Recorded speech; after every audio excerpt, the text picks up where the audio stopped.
درود شریف کے صحیح فضائل اور صحیح احکام و مسائل 2 گھنٹے کا ہے، اس میں میں نے سارے ٹاپکس کور کیے۔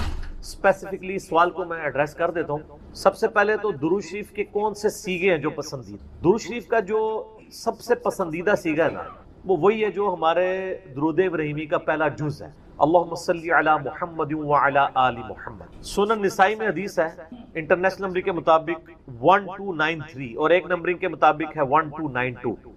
یہ مجھے زبانی یاد ہے نمبر، 12 نبی اسلام کی نسبت سے اور 92 محمد کی وجہ سے 1292 سنن نسائی۔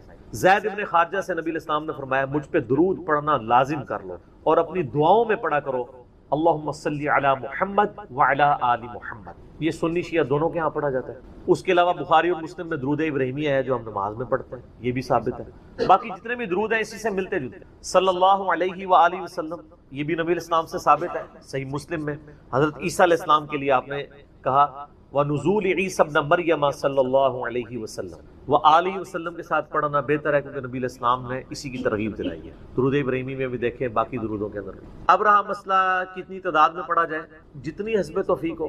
مجموع الزوائد میں ایک صحیح سند کے ساتھ حدیث موجود ہے سنن طبرانی کے ریفرنس سے کہ جو شخص صبح کے وقت 10 دفعہ درود شریف پڑھ لے اور 10 دفعہ شام کے، قیامت والے دن اسے میری شفاعت نصیب۔ تو یہ بڑا آسان ہے، 10 دفعہ اللہم صلی علی محمد وعلی آل محمد پڑھنے میں کتنا ٹائم لگتا؟ باقی اللہ تعالیٰ نے ڈیٹم لیول کے اوپر تو آپ پہ ویسے ہی یہ لازمی کر دیا ہے۔ نماز میں ہم درود شریف پڑھ ہی رہے ہوتے ہیں، ہر نماز میں پڑھ رہے ہوتے ہیں درود شریف کے بغیر تمہاری نماز ہی مکمل نہیں ہوتی۔ اور ہماری نماز تو ہم تو دعائے قنوت کے بعد بھی درود شریف پڑھتے ہیں، صحیح سند سے ثابت ہے۔ نماز جنازہ میں بھی درود شریف پڑھتے ہیں، ہر جگہ درود شریف ہے۔ مسجد میں داخل ہوتے وقت درود شریف، وہ حدیثیں موجود ہیں، وہ میں نے اس لیکچر میں ساری حدیثیں بتائی ہیں۔ ہر خطبے کے آغاز میں درود شریف، جس مجلس میں نبی علیہ السلام کا ذکر ہو وہاں پہ درود شریف۔ مولا علی علیہ السلام سے حدیث ہے جامعہ ترمذی میں صحیح سند کے ساتھ کہ نبی صلی اللہ علیہ وآلہ وسلم نے فرمایا وہ شخص کنجوس ہے جس کے سامنے میرا ذکر ہو اور مجھ پر درود نہ پڑے، اللہم صلی علی محمد وعلی آل محمد۔ اور ترمذی میں ایک حدیث ہے وہ شخص تباہ و برباد ہو جائے جس کے سامنے میرا ذکر ہو اور مجھ پر درود شریف نہ پڑے، اللہم صلی علی محمد وعلی آل محمد۔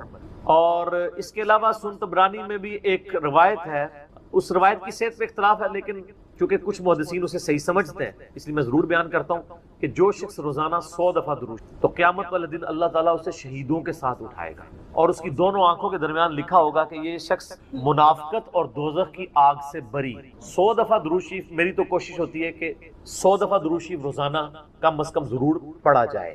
اگر کوئی روزانہ نہیں پڑھ سکتا 10 دفعہ تو پڑھ لیں۔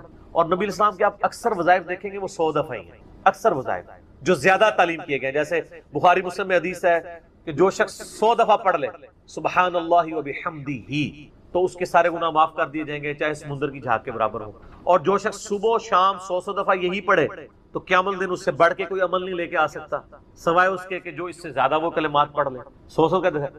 پھر بخاری میں 70 دفعہ استغفار کا ذکر ہے۔ پھر تسبیح فاطمہ بھی جو ہے 100 دفعہ ہے، 33 دفعہ سبحان اللہ، 33 دفعہ الحمدللہ، 34 دفعہ اللہ اکبر، یا 33 دفعہ اللہ اکبر اور 100 کا عدد پورا کرنے کے لیے بخاری مسلم میں آتا ہے لا الہ الا اللہ وحدہ لا شریک لہ لہ الملک ولہ الحمد وہو علی کل شیء قدیر۔ تو یہ سارے 100 والے ہیں، زیادہ تو آپ جتنا مرضی پڑھیں۔ جامعہ ترمذی میں حدیث ہے قیامت والے دن میرے سب سے زیادہ نزدیک وہ شخص ہوگا جس نے دنیا میں مجھ پہ سب سے زیادہ درود شریف پڑھا ہوگا، اللہم صلی علی محمد وعلی آل محمد۔ تو سر جتنا گڑ ڈالیں گے اتنا میٹھا ہوگا، درود شریف جتنا پڑھیں اتنا ہی کام ہے، نبی علیہ السلام کے قرب کا ذریعہ۔ لیکن صرف درود شریف پہ زور ہو، نبی علیہ السلام کی تعلیمات پہ زور نہ ہو تو یہ غلط ہے۔ درود شریف کے لیے باوضو ہونا بھی شرط نہیں، یہ اللہ کا ذکر ہے اور ایسا ذکر ہے جس کے لیے کوئی پروٹوکول نہیں۔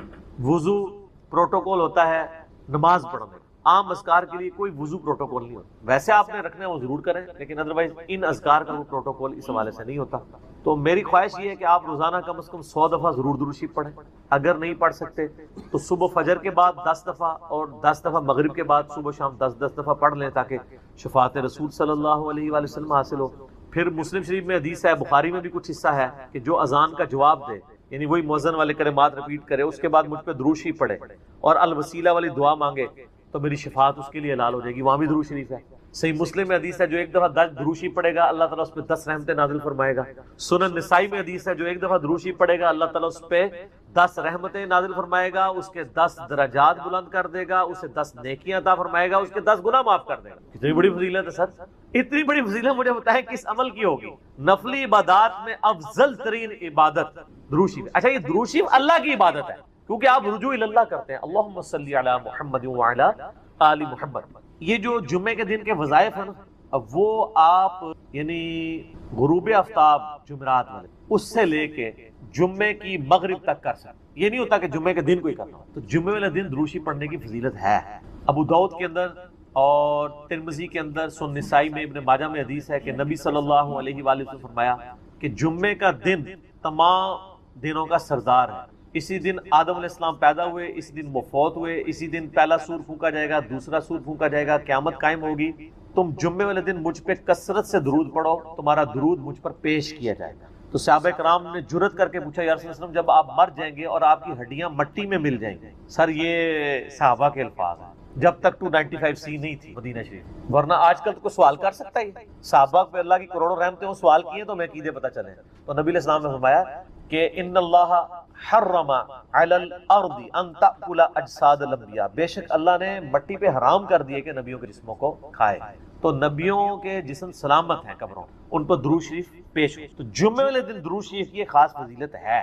جمعے والے دن ضرور 100 بار پڑھ لیا. نبی علیہ السلام کی بارگاہ میں درود شریف پیش ہو رہا ہوتا ہے. وہ سنن نسائی میں حدیث ہے نا، زمین پہ کچھ فرشتے سیاحت کرتے ہیں، میرے امتیوں کا سلام مجھ تک پہنچاتے ہیں. اور میں نے دیکھا ہے کہ یہ حقیقت بات ہے. مسلمانوں کے جتنے مکاتب فکر ہیں، ان میں سے 2 مکاتب فکر میں نے درود شریف کا بہت اہتمام دے، نبی علیہ السلام کا مبارک ذکر کر. پہلے نمبر پہ شیعہ حضرات کو کہ وہ درود شریف کا بہت اہتمام کریں، اور دوسرے نمبر پہ اہل حدیث. آپ عرب میں چلے جائیں، آپ وہاں پہ عربی خطبے سنیں ان کے جمعوں کے. سر اگر ایک جملے میں 3 دفعہ آ رہا ہے نا، تو وہ قال النبی صلی اللہ علیہ وآلہ وسلم پورا پڑھیں گے. یہاں ہمارے لوگ بیان کرتے پوری تقریر، میرے حضور گئے، حضور آئے، حضور نے کیا، دوسری ایک دفعہ بھی نہیں پڑھتے کیونکہ ٹرینڈ میں نہیں. تو یہ ٹرینڈ سیٹ کرنا چاہیے. اور یہ بھی آپ کا کام ہے کہ جب کسی علماء سے آپ یہ سنیں کہ وہ بغیر درود شریف کے نبی صلی اللہ علیہ وآلہ وسلم کا ذکر کر رہا ہے، تو آپ اسے بتائیں کہ یار چلو 4 دفعہ نام لیا ہے، 1 دفعہ تو درود شریف ساتھ پڑھتے ہیں. اور لیکن میں آپ کو بتاؤں، بزرگوں کے جب نام لیں گے نا، کبھی بغیر رحمت اللہ لے کے نہیں لیں. آپ یہ دیکھیں کہ کبھی کوئی کہہ دے کہ شیخ عبد القادر جیلانی نے فرمایا، ہمیشہ کہیں گے رحمت اللہ علیہ. تو پھر سر ہم کیوں نہ کہیں کہ آپ بابوں کو نبی علیہ السلام سے اوپر سمجھتے ہیں. بغیر رحمت اللہ علیہ کا کبھی بھی یہ ذکر نہیں کریں گے اپنے بابوں کا، لیکن نبی صلی اللہ علیہ وآلہ وسلم کا ذکر کر دیں. تو درود شریف کا اہتمام کرنا چاہیے. نبی صلی اللہ علیہ وآلہ وسلم نے اس کی ترغیب دلائی ہے. یہاں پہ میں ایک مسئلہ عرض کر دوں، جو درود شریف کے دشمن ہیں نا، اہل بیت کے دشمن، اب وہ اکثر اس چیز کو اٹھاتے ہیں. وہ کہتے ہیں جی یہ جو درود شریف میں ذکر ہے نا، اللہم صلی علی محمد وعلی آل محمد، یہاں آل محمد سے مراد نبی علیہ السلام کے اہل بیت نہیں ہے صرف، بلکہ پوری امت ہے.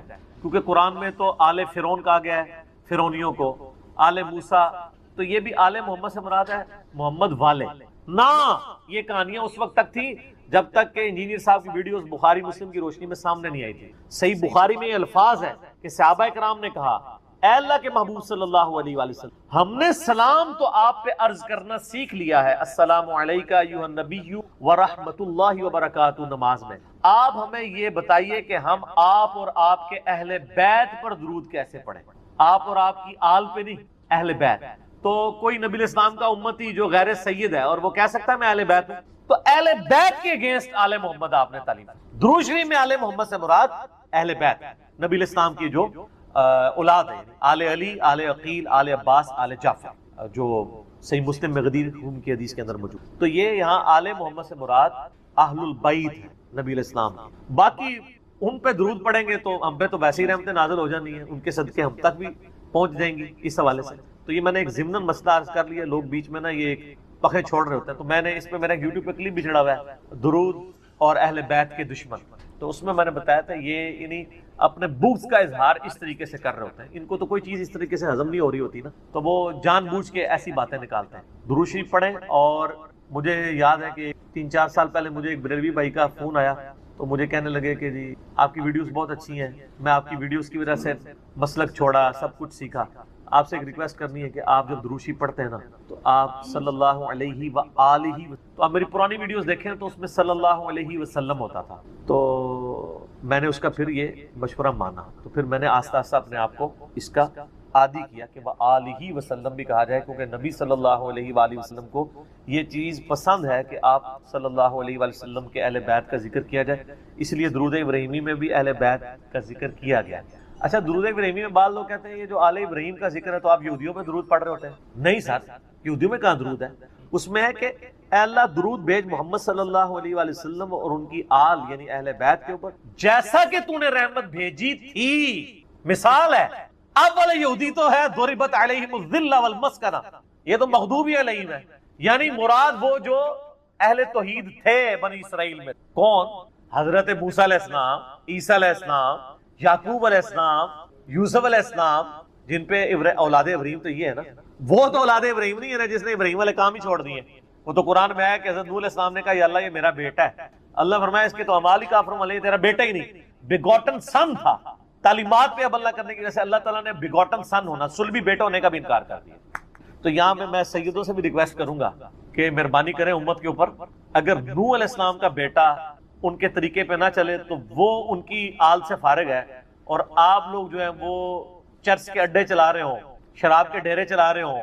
مجھے اگلے دن ایک بھائی کی کال آئی ہمارے ادھر ہی جرمنی سے، وہ خود شیعہ تھے اور وہ رونا رو رہے تھے کہ یار اس وقت اہل بیت کے خلاف ایک پوری مہم کھڑی کی گئی. آپ کو پتہ ہے نا یہاں پہ امیر شام کے نام کے نعرے بھی لگوائے گئے. تو میں نے کہا جی ہم نے تو کاؤنٹر نیریٹو کھڑا کر دیا. تو بتانے لگے ایک کسی شیعہ ذاکر پورے اس ایک کمیونٹی کے بارے میں، وہ کہتے ہیں ہم ان کو ملینز آف روپیز سالانہ دیتے تھے، لیکن بعد پتہ چلا کہ وہ تو شرابیں پیتے ہیں اور عیاشیاں کرتے ہیں. وہ کہتے ہیں یہ اہل بیت کے نام کے اوپر جب اہل بیت کے دفاع کی باری آئی ہے تو یہ خود کون سے کرتوت کر رہے ہیں. اب الحمدللہ اہل تشیع کے اندر بھی اویئرنیس آ رہی ہے، جیسا کہ بریلویوں کے اندر اویئرنیس آئی کہ پیروں فقیروں نے ہمیں دھوکے میں رکھا ہوا ہے، یہ ہمارے نذرانوں سے یاشیاں کر رہے ہیں. یہی آپ کو یاشیاں شیعہ کے ہاں ذاکرین میں بھی نظر آئیں گے. وہ سارے وہ والے کام کر رہے ہوں گے، اچھے لوگ بھی ہیں لیکن برے لوگ بھی. تو ایسے لوگوں کو ممبروں پہ نہ آنے دیں، ان لوگوں کا خرچہ نہ اٹھائیں، اور یہ جو سید کے نام کے اوپر عزتیں ویل کر رہے ہیں نا اس صورت میں کریں جب واقعی ان کے کام بھی ہوئی. اگر کام ان کے نبی علیہ السلام کے دشمنوں والے ہیں تو ہم ان کی رسپیکٹ. میرا اپنا میکینیکل انجینئرنگ کی یعنی کلاس فیلو تھا یونیورسٹی میں، قادیانی تھا اور سید تھا، اس کے نام کے اندر تھا، میں اب نام نہیں اس کا لیتا، وہ بالکل پرسنل بات ہو گئی. تو اس کا سید فلاں شاہ پورا نام تھا، کتنا ایسا تو میں پتہ ہی نہیں چلا، تو بعد میں قادیانی تھا. اب کیا ہمارے اہل تشیع کے ہاں جو سید ہیں اس کو سید ماننے کے لیے تیار ہو جائیں گے؟ نسل تو ہے نا، جینز تو ہے نا. وہ کہیں گے نہیں تعلیمات چھوڑ دیں. تو سر آپ تعلیمات چھوڑ دیں اور آپ ہمیں کہیں کہ آپ امتی ہو. سر ہم امتی سیدوں کے نہیں ہیں، امتی تو نبی علیہ السلام کے لیے. یار مولا علی بھی کبھی، مولا علی نے یہ دعویٰ نہیں کیا کہ یہ میری امت ہے، وہ بھی اپنے آپ کو غلام محمد ہی کہتے تھے. آپ شیعہ کا جو سلوگن دیکھیں وہ تو بالکل ٹھیک ہے، محمد اور آل محمد. آل علی نہیں کہتے ہیں، علی نہیں سر، سینٹرڈ پوائنٹ محمد صلی اللہ علیہ وآلہ وسلم کی ذات ہے. جس کی جو بھی عزت ہے وہ نبی علیہ السلام کی نسبت، جس کا جو بھی مرتبہ ہے وہ ان کی نسبت. اگر نبی علیہ السلام کو بیچ میں سے نکال دیتے پھر کوئی شخص کوئی مرتبہ ویل نہیں کرتا. تو محمد اور آل محمد، حالانکہ دیکھیں اولاد علی ہے لیکن نام کیا بولا جاتا ہے؟ آل محمد. کیوں؟ یہ اللہ نے رشتہ کروایا ہے. سنن نسائی میں صحیح سند کے ساتھ حدیث ہے، پہلے حضرت ابوبکر نے رشتہ مانگا تھا نبی علیہ السلام سے سیدہ فاطمہ کے لیے، جب تک کہ حضرت ابوبکر خود سسر نہیں بنے تھے. نبی علیہ السلام نے کہا میری بچی چھوٹی ہے. پھر حضرت عمر نے مانگا، فرمایا چھوٹی ہے. پھر حضرت علی نے مانگا تو رشتہ کر دیا، کیونکہ اللہ نے وحی کے ذریعے بتایا تھا کہ آپ کی اولاد یعنی جو آل محمد ہے وہ اولاد علی ہو. یہ سر آسمانی رشتہ طے ہوا ہے، یہ چھوٹا معاملہ نہیں ہے. تو اس لیے جو لوگ اولاد علی ہیں اور اہل بیت ہونے کا دعویٰ کرتے ہیں، خدا کے لیے اہل بیت کے نام کے اوپر آپ داغ نہ اور دھبا نہ بنے، بلکہ ان کی تعلیمات کو بھی آگے لیں. یہ ہمارا مسئلہ. جو شفا بھی ہے نا، اس شفا سے مراد یہ والی بیماریاں نہیں ہیں، ٹھیک ہے. وہ جو سورہ یونس میں ہے، یا ایھا الناس قد جاءتکم موعظۃ من ربکم وشفاء لما فی الصدور وہدی ورحمۃ للمؤمنین. اے لوگوں تمہارے پاس آ گیا اللہ کی طرف سے بہت زبردست واعظ اور جو دلوں کی بیماری ہیں ان کا علاج. یعنی یہ وہ اس کا یعنی بائی پاس کے لیے نہیں، بلکہ دل کی بیماری جو ہے شرک، کینہ، بغض، حسد، ان بیماریوں کا علاج، اور اس میں ہدایت ہے اور مومنین کے لیے شفا ہے. باقی اس کے وہ والے سائیڈ بینیفٹ ہیں کہ نبی اسلام نے خود بھی بیماریوں کے لیے یعنی کئی چیزوں کے لیے علاج تعلیم فرمایا ہے، اور بعض اصحاب نے یعنی اس سے لوگوں نے تجربات سے سیکھا ہے. جیسا کہ بخاری اور مسلم دونوں میں آتا ہے کہ وہ ایک سفر پہ صحابہ کرام تھے، ایک راستے میں ایک جگہ پڑاؤ کیا، خیمے میں ایک جگہ، تو وہاں پہ جو قبیلہ تھا اس کے سردار کو سانپ نے ڈس لیا. تو ایک صحابی نے کہا کہ میں اس کو دم ڈالتا ہوں ٹھیک ہو جائے گا، لیکن اس کے بعد مجھے کیا دو گے؟ ان کے ساتھ طے کیا باقاعدہ اتنی بکریوں کا ریوڑ. تو اس نے دم ڈالا تو شفا ہوگی. وہ بکریاں لے کے صحابہ میں اختلاف ہو گیا کہ یہ تو قرآن بیچنے کا معاوضہ ہو گیا. تو ان کا نبی علیہ السلام سے فیصلہ کروائیں گے. آپ نے پھر اس میں وہاں ہی فرمایا تھا کہ سب سے بہترین چیز جس سے تم یعنی مال کماتے ہو وہ اللہ کی کتاب ہے. لیکن اس ذریعے سے تو آپ نے فرمایا ان بکریوں میں سے مجھے بھی حصہ دو، یعنی آپ نے پریکٹیکلی کھا کے اس کو اسٹیبلش کر دیا کہ یہ حلال ہے، یعنی دم کا معاوضہ۔ اور پھر پوچھا کیا پڑھا تھا، اس نے کہا سورہ فاتحہ۔ آپ فرمایا تمہیں کیسے پتہ چلا کہ سورہ فاتحہ کے اندر ہی شفا، یعنی انہوں نے تجربے سے ایک چیز حاصل کی، ام القرآن ہے۔ تو اب یہ ضروری نہیں ہے کہ کوئی بھی فاتحہ پڑھے تو یہ والا اثرات آئے بھی، اس میں اس بندے کی عظیمت بھی انوالو تھی، ٹھیک ہو گیا۔ تو ورنہ اگر کوئی آپ کا دعویٰ ہے تو میں عرض کر دوں تھوڑا سا، اگر آپ کو کانفیڈنس ہے کہ آپ کے بزرگوں کی عظیمت ہے تو آپ ان کے سامنے سانپ ڈسوائیں کوبرا، انشاءاللہ وہ دم ڈالیں گے، آپ ٹھیک ہو جائیں گے۔ کوئی مرید بھی پیر کے لیے تیار نہیں ہو، ان کو یقین ہے جب ہم کہیں گے کہ کچھ نہیں کر سکتے تو کہیں گے گستاخی کر رہے ہیں۔ سر اگر آپ کو اتنا اعتماد ہے تو آپ ڈسوائیں اور دم ڈلوائیں ان بزرگوں سے، اور اس سے بہتر یہ ہے کہ ان بزرگوں کو ڈسوائیں، ان کو کہ اپنے آپ کو خود دم ڈالیں تاکہ تھوڑا ہمارا بھی کام ہو جائے۔ یعنی ایسے لوگ جو لوگوں کو دھوکہ دے رہے ہیں ان سے، یعنی وہ اللہ تعالیٰ کے پاس شہادت کی موت تک پہنچ جائے، یہ کم از کم امت تو ان کے فتنے سے بچے۔ میں جنرل بات کر رہا ہوں، کسی کو اسپیسیفکلی نہیں کہہ رہا۔ یہ تجربے میں اسی لیے بتاتا ہوں نا، یہ لوگوں سے دعوے تو کرتے ہیں نا، ٹھیک ہے نا، اور پھر جعلی قسم کی نعتیں، او جی وہ جڑا آج کل ایک شعر چلا ہے، غلامان محمد کا کفن میلا نہیں ہوتا۔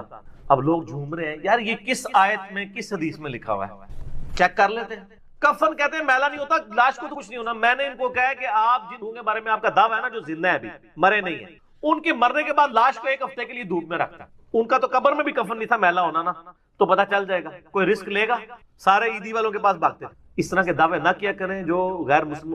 میں آپ کو بتا رہا ہوں کہ اب غیر مسلم بڑے کرٹیکلی آپ کی چیزوں کو دیکھ لیں۔ ابھی تو اللہ کا شکر ہے کہ ان کو اردو نہیں آتی اور آپ کو انگریزی نہیں آتی، ورنہ بہت بڑی ازمائش۔ ورنہ تو میں تو ہفتے بعد لیکچر نہیں، روزانہ ایک لیکچر ریکارڈ کرانا پڑتا۔ نہیں سر اسلام یہ نہیں کہتا، یہ مولوی کہتا ہے۔ اسلام اور مولوی کو الگ کرنے کے لیے روزانہ لیکچر بنانے پڑے۔ اور انگریزی سیکھیو بھی نہ ہے، گوریاں دی زبان ہے، کافراں دی نہ سیکھو۔ جو شفا بھی ہے نا، اس شفا سے مراد یہ والی بیماریاں نہیں ہیں، ٹھیک ہے۔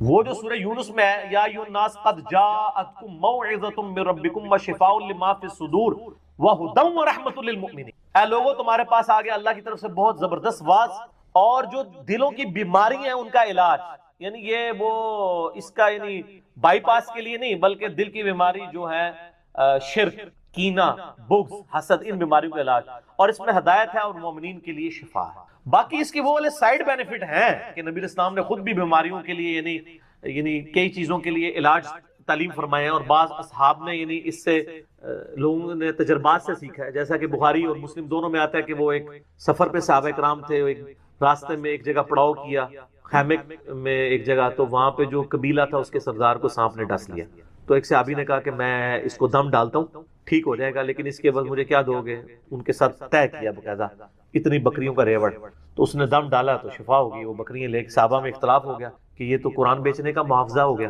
تو ان کا نبی الاسلام سے فیصلہ کروائیں گے۔ آپ نے پھر اس میں وہاں ہی فرمایا تھا کہ سب سے بہترین چیز جس سے تم یعنی مال کماتے ہو وہ اللہ کی کتاب ہے، لیکن اس ذریعے سے تو آپ نے فرمایا ان بکریوں میں سے مجھے بھی حصہ دو، یعنی آپ نے پریکٹیکلی کھا کے اس کو اسٹیبلش کر دیا کہ یہ حلال ہے، یعنی دم کا معاوضہ۔ اور پھر پوچھا کیا پڑھا تھا، اس نے کہا سورہ فاتحہ۔ آپ فرمایا تمہیں کیسے پتہ چلا کہ سورہ فاتحہ کے اندر ہی شفا، یعنی انہوں نے تجربے سے ایک چیز حاصل کی، ام القرآن ہے۔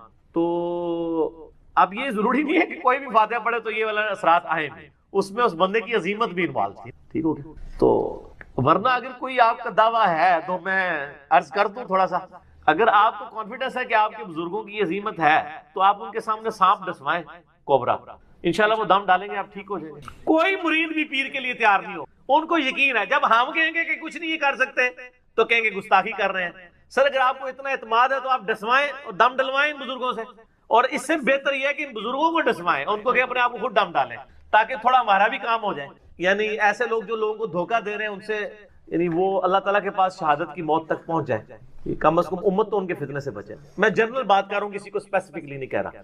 یہ تجربے میں اسی لیے بتاتا ہوں نا، یہ لوگوں سے دعوے تو کرتے ہیں نا، ٹھیک ہے نا، اور پھر جعلی قسم کی نعتیں، او جی وہ جڑا آج کل ایک شعر چلا ہے، غلامان محمد کا کفن میلا نہیں ہوتا۔ اب لوگ جھوم رہے ہیں، یار یہ کس آیت میں کس حدیث میں لکھا ہوا ہے، چیک کر لیتے ہیں۔ کفن کہتے ہیں میلا نہیں ہوتا، لاش کو تو کچھ نہیں ہونا۔ میں نے ان کو کہا کہ آپ جن لوگوں کے بارے میں آپ کا دعویٰ ہے نا جو زندہ ہے ابھی مرے نہیں ہیں، ان کے مرنے کے بعد لاش کو ایک ہفتے کے لیے دھوپ میں رکھتا ہے، ان کا تو قبر میں بھی کفن نہیں تھا میلا ہونا نا، تو پتہ چل جائے گا، کوئی رسک لے گا، سارے عیدی والوں کے پاس بھاگتے ہیں۔ اس طرح کے دعوے نہ کیا کریں جو غیر مسلم۔ میں آپ کو بتا رہا ہوں کہ اب غیر مسلم بڑے کرٹیکلی آپ کی چیزوں کو دیکھ لیں۔ ابھی تو اللہ کا شکر ہے کہ ان کو اردو نہیں آتی اور آپ کو انگریزی نہیں آتی، ورنہ بہت بڑی ازمائش۔ ورنہ تو میں تو ہفتے بعد لیکچر نہیں، روزانہ ایک لیکچر ریکارڈ کرانا پڑتا۔ نہیں سر اسلام یہ نہیں کہتا، یہ مولوی کہتا ہے۔ اسلام اور مولوی کو الگ کرنے کے لیے روزانہ لیکچر بنانے پڑے. انگریزی سیکھیو بھی نہ ہے, گوریاں دی زبان ہے, کافراں دی نہ سیکھ. جو شفا بھی ہے نا, اس شفا سے مراد یہ والی بیماریاں نہیں ہیں, ٹھیک ہے. وہ جو سورہ یونس میں ہے, یا ایھا الناس قد جاءتکم موعظۃ من ربکم وشفاء لما فی الصدور وہدی ورحمۃ للمؤمنین. اے لوگوں, تمہارے پاس آ گیا اللہ کی طرف سے بہت زبردست واز, اور جو دلوں کی بیماری ہیں ان کا علاج. یعنی یہ وہ اس کا یعنی بائی پاس کے لیے نہیں, بلکہ دل کی بیماری جو ہے شرک, کینہ, بغض, حسد, ان بیماریوں کا علاج, اور اس میں ہدایت ہے اور مومنین کے لیے شفا ہے. باقی اس کے وہ والے سائیڈ بینیفٹ ہیں کہ نبی اسلام نے خود بھی بیماریوں کے لیے یعنی کئی چیزوں کے لیے علاج تعلیم فرمائے ہیں, اور بعض اصحاب نے یعنی اس سے لوگوں نے تجربات سے سیکھا ہے. جیسا کہ بخاری اور مسلم دونوں میں آتا ہے کہ وہ ایک سفر پہ صحابہ کرام تھے, ایک راستے میں ایک جگہ پڑاؤ کیا, خیمے میں ایک جگہ, تو وہاں پہ جو قبیلہ تھا اس کے سردار کو سانپ نے ڈس لیا.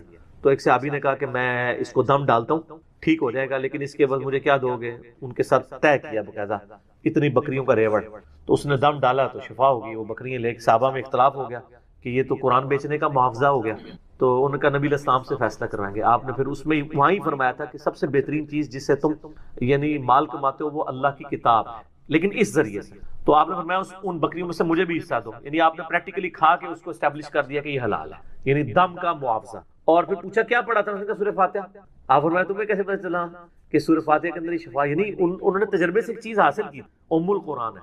تو اب یہ ضروری نہیں ہے کہ کوئی بھی فاتحہ پڑھے تو یہ والا اثرات آئے بھی, اس میں اس بندے کی عظیمت بھی انوالو تھی, ٹھیک ہو گیا. تو ورنہ اگر کوئی آپ کا دعویٰ ہے تو میں عرض کر دوں تھوڑا سا, اگر آپ کو کانفیڈنس ہے کہ آپ کے بزرگوں کی عظیمت ہے تو آپ ان کے سامنے سانپ ڈسوائیں, کوبرا, انشاءاللہ وہ دم ڈالیں گے, آپ ٹھیک ہو جائیں گے. کوئی مرید بھی پیر کے لیے تیار نہیں ہو, ان کو یقین ہے جب ہم کہیں گے کہ کچھ نہیں کر سکتے تو کہیں گے گستاخی کر رہے ہیں. سر اگر آپ کو اتنا اعتماد ہے تو آپ ڈسوائیں اور دم ڈلوائیں ان بزرگوں سے, اور اس سے بہتر یہ ہے کہ ان بزرگوں کو ڈسوائیں, ان کو کہ اپنے آپ کو خود دم ڈالیں تاکہ تھوڑا ہمارا بھی کام ہو جائے. یعنی ایسے لوگ جو لوگوں کو دھوکہ دے رہے ہیں ان سے یعنی وہ اللہ تعالیٰ کے پاس شہادت کی موت تک پہنچ جائے, کم از کم امت تو ان کے فتنے سے بچے. میں جنرل بات کر رہا ہوں, کسی کو اسپیسیفکلی نہیں کہہ رہا. یہ تجربے میں اس لیے بتاتا ہوں نا, یہ لوگوں سے دعوے تو کرتے ہیں نا, ٹھیک ہے نا, اور پھر جعلی قسم کی نعتیں, او جی وہ جڑا آج کل ایک شعر چلا ہے, غلامان محمد کا کفن میلا نہیں ہوتا. اب لوگ جھوم رہے ہیں, یار یہ کس آیت میں کس حدیث میں لکھا ہوا ہے, چیک کر لیتے ہیں. کفن کہتے ہیں میلا نہیں ہوتا, لاش کو تو کچھ نہیں ہونا. میں نے ان کو کہا کہ آپ جن لوگوں کے بارے میں آپ کا دعویٰ ہے نا جو زندہ ہے ابھی مرے نہیں ہیں, ان کے مرنے کے بعد لاش کو ایک ہفتے کے لیے دھوپ میں رکھتا ہے. ان کا تو قبر میں بھی کفن نہیں تھا, میلا ہونا نا, تو پتہ چل جائے گا. کوئی رسک لے گا, سارے عیدی والوں کے پاس بھاگتے ہیں. اس طرح کے دعوے نہ کیا کریں جو غیر مسلم. میں آپ کو بتا رہا ہوں کہ اب غیر مسلم بڑے کرٹیکلی آپ کی چیزوں کو دیکھ لیں. ابھی تو اللہ کا شکر ہے کہ ان کو اردو نہیں آتی اور آپ کو انگریزی نہیں آتی, ورنہ بہت بڑی ازمائش. میں تو ہفتے بعد لیکچر نہیں, روزانہ ایک لیکچر ریکارڈ کرانا پڑتا. نہیں سر, اسلام یہ نہیں کہتا, یہ مولوی کہتا ہے. اسلام اور مولوی کو الگ کرنے کے لیے روزانہ لیکچر بنانے پڑے. انگریزی سیکھیو بھی نہ ہے, گوریاں دی زبان ہے, کافراں دی نہ سیکھ. بلکہ یہ آخر میں 5 وظائف آپ سن لیں. یہ وہ وظائف ہیں جو انشاءاللہ ہم آسانی سے کر سکتے ہیں, کیونکہ یہ ہمیں یاد بھی, تو کم از کم یہ 5 وظائف آپ یاد رکھیں. یہ بہت پاورفل ہیں. پہلا وظیفہ سن لیں کہ آپ صلی اللہ علیہ وسلم نے فرمایا 10 دفعہ جو یہ کلمات پڑھ لیں صبح کے وقت اور 10 دفعہ شام کے وقت. اگر یہ صبح 10 دفعہ پڑھ لے تو 4 غلام حضرت اسماعیل علیہ السلام کی اولاد سے آزاد کرنے کا ثواب, اور دن رات میں ہر خطرناک چیز اور شیطان کے خلاف قلعہ ہو جائیں گے یہ کلمات. اور بڑے آسان ہیں. لا الہ الا اللہ وحدہ لا شریک لہ لہ الملک ولہ الحمد وہو علی کل شیء قدیر. کوئی مشکل ہے؟ 10 دفعہ صبح, 10 دفعہ آپ نے شام کو, یہ کلمات. اچھا. چوتھا وظیفہ سیکنڈ لاسٹ زبردست ہے. جامعہ ترمذی میں 3388, سنن ابی داؤد میں 5088, کہ آپ صلی اللہ علیہ وسلم نے فرمایا کہ جو شخص صبح کے وقت یہ کلمات 3 دفعہ صرف پڑھ لے تو شام تک کوئی ناگہانی آفت اور مصیبت اسے نہیں آئے گی, اور جو شام کو 3 دفعہ پڑھ لے صبح تک نہیں آئے گی. بسم اللہ الذی لا یضر مع اسمہ شیء فی الارض ولا فی السماء وهو السمیع العلیم. اللہ کے نام کے ساتھ کہ جس کے نام کی برکت سے زمین و آسمان میں کوئی چیز نقصان نہیں پہنچا سکتی, وہی سننے والا اور علم رکھے. یہ آپ شام کو پڑھ لیں صبح تک اللہ کی حفاظت میں, صبح پڑھ لیں شام تک, شیطان کے خلاف قلعہ ہیں یہ الفاظ الحمدللہ. اور یہ حدیث بڑی زبردست ہے. ترمذی اور ابو داؤد میں آگے بھی الفاظ چلتے ہیں اس حدیث کہ یہ حدیث پتہ کس نے بیان کی؟ حضرت عثمان غنی کا بیٹا تھا ابان بن عثمان, اس نے یہ حدیث بیان کی ایک تبع تابعی کو. تو اس تبع تابعی نے جب یہ حدیث سنی تو بڑے غور سے ابان کو دیکھا, کیونکہ حضرت ابان جو تھے رحمہ اللہ ان پہ فالج کا اٹیک ہوا تھا, ان کے جسم پہ راشا تھا. تو انہوں نے کہا یہ حضرت مجھے تو وظیفہ بتا رہے ہیں، خود تو اتنی بڑی مصیبت میں پڑے ہوئے ہیں کہ ان کے اوپر فالج گر گیا ہوا ہے، ٹھیک ہے. تو حضرت ابان نے فرمایا اللہ کی قسم میں نے عثمان اپنے باپ پر جھوٹ نہیں باندھا، یہ وظیفہ جو تمہیں بتا رہا ہوں، جس دن مجھ پر یہ فالج کا اٹیک ہوا اس دن میں یہ صبح وظیفہ پڑھنا بھول، اس لیے تم پر یہ مجھ پر ناگہانی آفت دیکھ رہے ہو کہ میں خود بھول گیا تھا بسم اللہ الذی لا یضر پڑھنا. آپ یقین دیکھیں ان کا کتنا، لوگ کہتے ہیں میں وظیفہ نہیں پڑھا اس واسطے میں نے کام پہ گیا. تو منو اینج نہ ویکھ تو کہ بھئی آپ پہ تے فالج دا اٹیک ہے تے سانوں کا وظیفہ دس دے کوئی مصیبت نہ ہے، تے سب تو بڑی مصیبت تے پئی ہوئی ہے، سب سے بڑی مصیبت تو آپ پہ پڑی ہے کہ آپ پر یہ فالج کا اٹیک ہوا. تو مجھے ایسے مت دیکھو، میں اس دن یہ وظیفہ کرنا بھول گیا تھا. آپ یقین دیکھیں کس لیول کا یقین. یہ جامعہ ترمذی 3388 اور سنن ابی داؤد 5088 نمبر حدیث میں یہ آگے بھی یہ الفاظ موجود ہیں کہ ابان رحمہ اللہ نے وہ بات بتا دی کہ بھائی میں اس دن یہ وظیفہ پڑھنا بھول گیا تھا اور کوئی مسئلہ نہیں تھا، یعنی اگر میں نے یہ وظیفہ پڑھا ہوتا تو میرے ساتھ ایسا معاملہ نہ ہوتا. یہ تھا ان کا یقین اس حوالے میں. تو یقین میں نے کہا کہ یقین ہوگا تب وظیفہ رنگ لائے گا، ادروائز اگر یقین نہیں ہوگا پھر وظیفہ بھی کوئی کام کرنے والا نہیں ہے. دوسرا وظیفہ صحیح بخاری میں حدیث ہے کہ آپ صلی اللہ علیہ وسلم نے ارشاد فرمایا کہ معوذات، تین پناہ دینے والی صورتیں، تین تعویذ معوذات، ایک ہے معوذتین، وہ دو بن جاتے ہیں، قل اعوذ برب الفلق اور قل اعوذ برب الناس، لیکن یہاں الفاظ ہیں بخاری میں معوذات، تین پناہ دینے والی صورتیں. یہ اگر کوئی پڑھ لے تو یہ تین صورتیں شیطان، جنات اور جادو کے خلاف اللہ کی پناہ میں آنے کا ذریعہ ہے. یہ تعویذ ہیں یہ تین صورت. اور بخاری میں 5017 نمبر حدیث اسی کانٹیکسٹ میں موجود ہے کہ آپ صلی اللہ علیہ وسلم معوذات رات کو سونے سے پہلے تین دفعہ پڑھتے تھے. 3 دفعہ سورہ اخلاص، 3 دفعہ سورۃ الفلق اور 3 دفعہ سورۃ الناس. آخری 3 صورتیں معوذات، تین پناہ دینے والی، تین تعویذ. تین تعویذ پڑھ کے 3 دفعہ آپ صلی اللہ علیہ وسلم ہاتھوں کو پھونک کے اپنے پورے جسم پہ جہاں تک ہاتھ پہنچتا تھا آپ صلی اللہ علیہ وسلم دم کیا گیا. یہ ہے سنت دم. دم کو بھی ہم مانتے ہیں. اور قربان جو حضرت عائشہ کے الفاظ ہیں اسی حدیث میں کہ جب حضور بیمار ہو گئے تو میں یہ صورتیں پڑھا کرتی تھی، پڑھ کے آپ کے ہاتھوں پر پھونک کے آپ کے ہاتھوں کو ہی آپ کے جسم پہ پھیرا کرتی، اپنے ہاتھوں کو نہیں. ظاہر ہے وہ تو مبارک ہاتھ ہے. تو حضرت عائشہ پڑھتی تھی، حضور صلی اللہ علیہ وسلم کو دم ڈالتی تھی، لیکن دم ڈالنے کے بعد حضور کے ہاتھوں پر پھونک کے حضور کے ہاتھوں کو ہی حضور کے جسم پر صلی اللہ علیہ وآلہ وسلم پھیرا کرتی تھی. تو یہ بہترین تعویذ ہیں. قل هو اللہ احد اور قل اعوذ برب الفلق اور قل اعوذ برب الناس، یہ پڑھ کر پھونکیں. یہ ہمارے ان اذکار میں موجود ہے. دوسرا وظیفہ. تیسرا وظیفہ آیت الکرسی کا وظیفہ، سورۃ البقرہ کی آیت نمبر 255، جس کے بارے میں صحیح بخاری میں انٹرنیشنل نمبر کے مطابق 2311 نمبر حدیث ہے کہ آپ صلی اللہ علیہ وسلم نے اس بات کو انڈورس کیا جب شیطان انسانی شکل میں حضرت ابو ہریرہ کے پاس آیا رضی اللہ تعالیٰ عنہ. بڑی ڈیٹیل حدیث ہے. اینڈ پہ اس نے ایک وظیفہ بتایا حضرت ابو ہریرہ کو اور کہا کہ اے ابو ہریرہ اگر تم رات کو سونے سے پہلے آیت الکرسی سورۃ البقرہ کی آیت نمبر 255 پڑھ لو گے، اللہ لا الہ الا هو الحی القیوم وهو العلی العظیم تک، تو پوری رات اللہ تعالیٰ کی طرف سے ایک فرشتہ تمہاری حفاظت پر مامور ہو جائے گا. تو یہ شیطان نے وظیفہ دیا اور اپنی جان چھڑائی. تو آپ صلی اللہ علیہ وسلم کی خدمت میں حضرت ابو ہریرہ آئے تو آپ صلی اللہ علیہ وسلم نے فرمایا کہ وہ ہے تو جھوٹا تھا، انسانی شکل میں آیا، وہ شیطان تھا. ابو ہریرہ تجھے پتہ نہیں چلا لیکن بات اس نے سچی کی. تو یہ پہلا وظیفہ ہے کہ آیت الکرسی رات کو پڑھیں، انشاءاللہ صبح تک حفاظت ہوگی. ویسے آپ نے فجر کے بعد بھی ایک دفعہ پڑھ لیا تب بھی ٹھیک ہے. وہ سنن نسائی الکبریٰ کے اندر صحیح سند کے ساتھ یہ حدیث موجود ہے کہ آپ صلی اللہ علیہ وسلم نے فرمایا جو فرض نماز کے بعد آیت الکرسی پڑھے گا مرتے ہی جنت میں داخل ہو، لیکن نماز پڑھے گا نماز پڑھے گا تو نہیں جان چھوڑنی، نماز پڑھنے کے بعد پڑھے گا. خالی آیت الکرسی پڑھنے سے جنت میں نہیں جائے گا. تو آیت الکرسی وہ ہم جو فجر کے بعد ایک دفعہ پڑھ لیتے ہیں وہ بھی ہو جاتی ہے اس حوالے سے. اگر ہم اہتمام کے ساتھ پڑھ لیں گے، لادہ سے پڑھ لیں تو زیادہ بہتر ہے. آخری وظیفہ سن لیں آپ. صحیح مسلم میں حدیث ہے ایک شخص کو بچھو کاٹ گیا رات کے وقت، تو آپ صلی اللہ علیہ وسلم نے فرمایا اگر تو شام کو یہ پڑھ لیتا نا اعوذ بکلمات اللہ التامات من شر ما خلق، میں اللہ تعالیٰ کے کلمات تامہ کی پناہ میں آتا ہوں ہر اس چیز کے شر سے جو اللہ تعالیٰ نے پیدا کی، تو تجھے کبھی بھی بچھو کا ڈنک اثر نہ کر. یہ حدیث صحیح مسلم مسند احمد میں موجود. 3 دفعہ یہ پڑھ لیتا. تو یہ شام کو پڑھیں اور اسی میں امپلائڈ ہے صبح کو پڑھیں تو شام تک کوئی اثر نہیں ہوگا کسی بھی زہریلے جانور کا. تو اب یہ 5 وظیفے جو ہیں میں ان کو پھر ریپیٹ کر دیتا ہوں. پہلا وظیفہ آیت الکرسی کا وظیفہ صبح اور شام 1 دفعہ. دوسرا وظیفہ معوذات کا، 3 پناہ دینے والی صورتیں، آخری قرآن کی 3 صورتیں، سورۃ الاخلاص، سورۃ الفلق اور سورۃ الناس، 3 دفعہ رات کو سونے سے پہلے جسم پہ دم کرنا ہے اور 3 دفعہ صبح کے وقت پڑھنی ہے، اور ہر فرض نماز کے بعد بھی پڑھنا ثابت ہے، فرض نماز کے اذکار میں گرین کارڈ میں آپ دیکھ لیجئے۔ تیسرا وظیفہ جو ہے وہ روزانہ 10 دفعہ پڑھنا ہے صبح کے وقت، لا الہ الا اللہ وحدہ لا شریک لہ لہ الملک ولہ الحمد وہو علی کل شیء قدیر، اور 10 دفعہ شام کو۔ شیطان اور جنات کے اگینسٹ اللہ تعالیٰ کی حفاظت ہوگی اور مضبوط قلعے میں آ جائیں گے۔ چوتھا وظیفہ صبح اور شام 3 دفعہ بسم اللہ الذی لا یضر مع اسمہ شیء فی الارض ولا فی السماء وہو السمیع العلیم، اور پانچواں وظیفہ صبح اور شام 3 دفعہ۔